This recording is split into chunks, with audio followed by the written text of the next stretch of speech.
36 टुकड़े फ्रिज और लाश। दिल्ली की श्रद्धा वॉकर को याद करने पर रूह कांप जाती है। अब एक बार फिर कुछ इसी तरह हैवानियत की खबर सामने आई है बेंगलुरु से। बेंगलुरु का व्याली कवल इलाका इस वक्त सन्न है।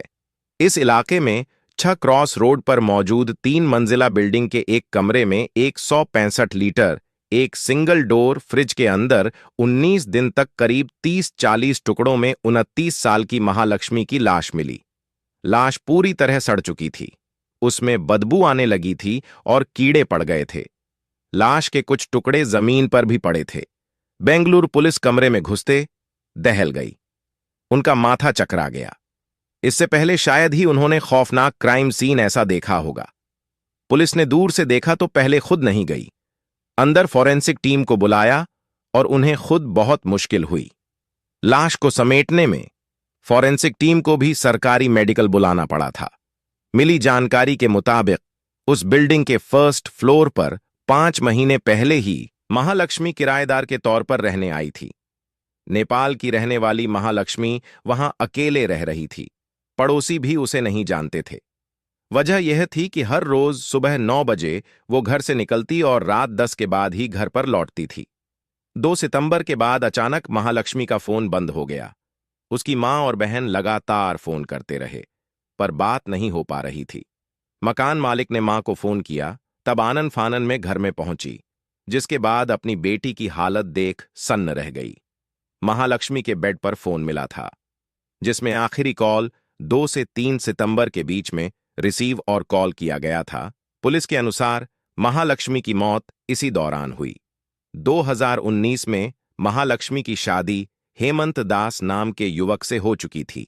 तब वह नेपाल में ही रहता था। उसके बाद दोनों ने बेंगलुरु में शिफ्ट कर लिया। उनकी एक बेटी भी थी। 2023 में दोनों अलग हो गए क्योंकि उसके पति को शक था एक हेयर ड्रेसर पर। महालक्ष्मी बेंगलुरु के व्याली इलाके में रहने लगी और अपनी बेटी से 15-20 दिन पर मिलने के लिए हेमंत के घर पर जाया करती थी। पुलिस जांच में पता चला कि हेमंत और महालक्ष्मी के बीच दूरी की वजह थी लव ट्रायंगल। हेमंत को शक था कि उत्तराखंड के रहने वाले एक हेयर ड्रेसर अशरफ और महालक्ष्मी के बीच अफेयर चल रहा है। इस बात को लेकर हेमंत और महालक्ष्मी के बीच काफी झगड़ा होता था और फिर वो अलग हो गए, लेकिन अशरफ और हेमंत पर पुलिस को शक नहीं है। किसी और अजनबी पर पुलिस को शक हुआ है, क्योंकि पड़ोसियों ने बताया कि महालक्ष्मी को पिक एंड ड्रॉप करने के लिए कोई अजनबी आया करता था। और फिर जिस तरह कत्ल के बाद महालक्ष्मी की लाश के टुकड़े किए गए, उसे देखकर पुलिस को लगता है कि ये काम जल्दीबाजी में नहीं किया था। यानी कातिल ने घर के अंदर तसल्ली से लाश के टुकड़े किए और कत्ल के बाद भी वह कई घंटे या मुमकिन है कि पूरी रात वहीं रहा। हालांकि हैरानी इस बात पर है कि किसी ने भी उसे जाते हुए नहीं देखा जिस घर में महालक्ष्मी रहती थी। उस बिल्डिंग के आसपास लगे तमाम सीसीटीवी कैमरों की फुटेज पुलिस खंगाल रही है। पुलिस को उम्मीद है कि वारदात की टाइमिंग को देखते हुए किसी न किसी कैमरे में वो अजनबी जरूर कैद हुआ होगा। वैसे जो पुलिस यह तक जानती कि कातिल भुवनेश्वर के रास्ते पश्चिम बंगाल पहुंच चुका है, जाहिर है कि वह कातिल का असली नाम चेहरा भी जरूर जानती होगी।